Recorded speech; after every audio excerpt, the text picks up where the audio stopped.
Jericho, hindi namataan at nasamahan si Janine sa libing ng national artist superstar na si Nora.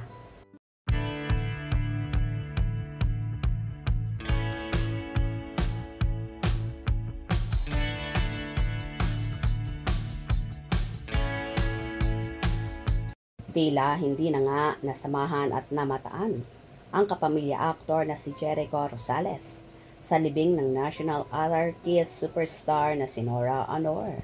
Wala ngang eko na nakita kahapon ng ihatid sa libingan ng mga bayani ang labi ng namayapang veteranang actress. Nagbahagi kasi ang actor sa kanyang Instagram story na tila nasa shooting na siya ng ginagawa niyang movie, ang Quezon, na may caption na, #Quezon, a perfect Fundador, brought to us by at Emmanuel Jan Caro.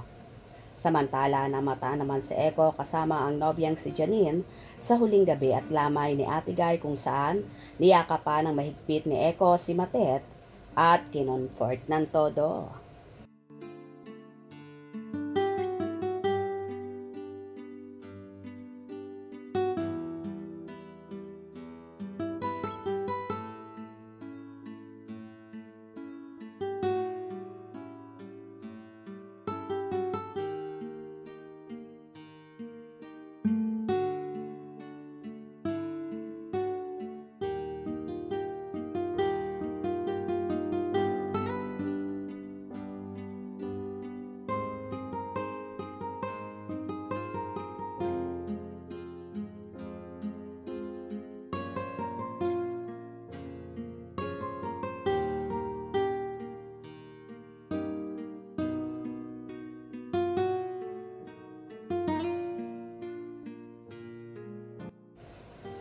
Namataan din na magkasintahan habang sumasakay sa sasakyan na tila pa uwi na nga at ihahatid na ni Eko ang nobya sa bahay nito.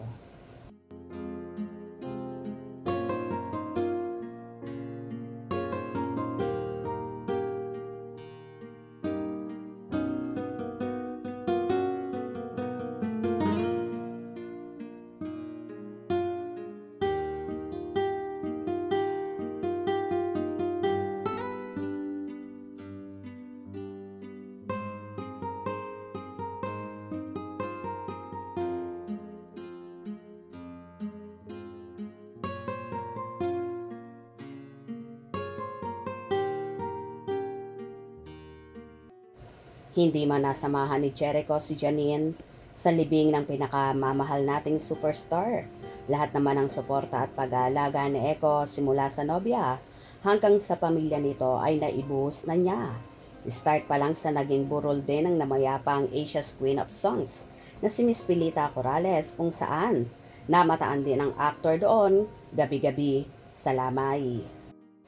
Mahabang araw din na nakasama ni Janine ang aktor na ipinagpaliban nga muna ang shooting para lamang masamahan at madamayan ng actress sa kalungkutan nito pati na rin ang pamilya ng dalaga. Ganito si Eko na gagawin ang lahat para lang sa nobya na ikinatutuwa naman ang supporters ng Ekonin, lalong higit na mga magulang at pamilya ng actress kaya naman very proud si Janine kay Eko at botong-boto rin ang pamilya ni Nini sa aktor. Kung nagustuhan nyo ang video na ito, comment down below.